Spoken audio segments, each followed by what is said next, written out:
Assalamualaikum warahmatullahi wabarakatuh. Shalom, Om Swastiastu, Namo Buddhaya, Salam Kebajikan. Izin memperkenalkan diri, Taruna tingkat 1 Politeknik Kepayaman Indonesia, jurusan Ilmu Pemasyarakatan.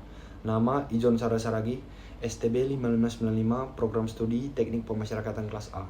Izin pada video YouTube kali ini saya akan menjelaskan tentang aksiologi pemasyarakatan yang merupakan bagian dari materi mata kuliah Filsafat Pemasyarakatan yang diajarkan oleh Bapak dosen Bapak Markus Marcellinus Sogi. Baik, langsung saja pada materi. Aksiologi berasal dari kata Yunani, yaitu kata aksios yang berarti nilai, kemudian kata logos yang berarti ilmu. Jadi dapat disimpulkan aksiologis ini adalah ilmu tentang nilai, khususnya nilai kegunaan dan manfaat dari pengetahuan yang didapatkan. Dalam konteks pemasyarakatan sendiri, aksiologi mempelajari nilai dan tujuan dari ilmu pemasyarakatan, yang mana manfaat yang diberikan kepada masyarakat, kemudian kepada narapidana, kemudian terhadap sistem pemasyarakatan itu sendiri secara keseluruhan. Adapun konsep dari aksiologi pemasyarakatan berfokus pada nilai-nilai dan tujuan yang ingin dicapai oleh pemasyarakatan itu sendiri. Dan tujuan yang dicapai ini tentunya secara filosofis merupakan upaya dalam membina dan mengubah narapidana agar kembali menjadi manusia yang beradab dan dapat berintegrasi sosial di masyarakat. Berintegrasi sosial maksud saya di sini adalah adanya pulih hubungan antara mantan narapidana dengan masyarakat itu sendiri, dengan lingkungannya, dengan keluarganya, sehingga program maupun tujuan dan manfaat dari pemasyarakatan itu sendiri dapat tercapai.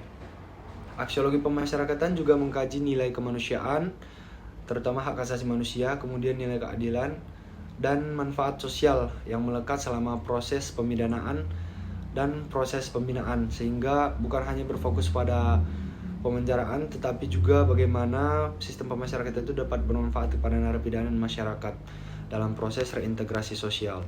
Kemudian setelah menjelaskan tentang konsep dan konsep dari aksiologi pemasyarakatan itu, di sini saya akan menjelaskan tentang ruang lingkup. Apa saja sih ruang lingkup dari aksiologi pemasyarakatan? Baik, yang pertama ruang lingkupnya yaitu mencakup pembinaan kepribadian.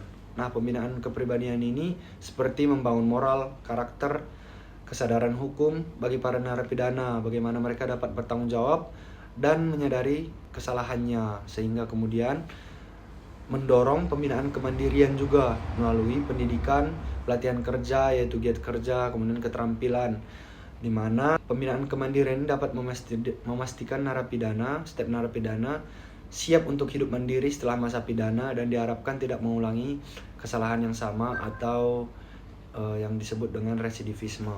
Lalu apa sih ruang lingkup yang lain setelah dua hal tersebut? Yaitu ruang lingkup pemulihan hubungan sosial. Pemulihan hubungan sosial di sini artinya memperbaiki relasi, memperbaiki hubungan antara narapidana dengan masyarakat, dengan lingkungan kerjanya, dengan keluarganya. Jadi, ruang lingkup selanjutnya adalah peran lembaga pemasyarakatan. Tentunya diperlukan peran dari lembaga pemasyarakatan dan dalam hal ini petugas pemasyarakatan, di mana petugas pemasyarakatan memiliki tugas sebagai fasilitator.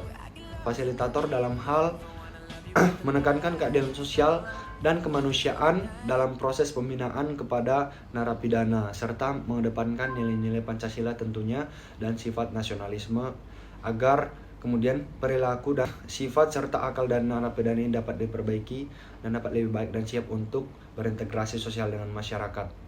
Kemudian sebagai fasilitator juga mencakup aspek paradoks pemenjaraan yang harus diatasi dengan pendekatan kemanusiaan dan pembinaan yang integral, sehingga pendekatan yang persuasif dan pembinaan yang integral tersebut dapat mendorong narapidana.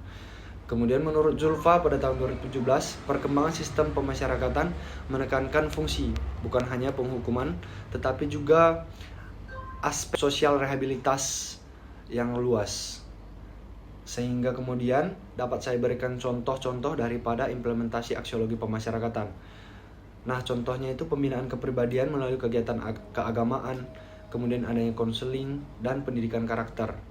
Lalu contoh berikutnya adanya pembinaan kemandirian lewat pelatihan kerja dan kewirausahaan untuk mempersiapkan bagaimana narapidana mandiri.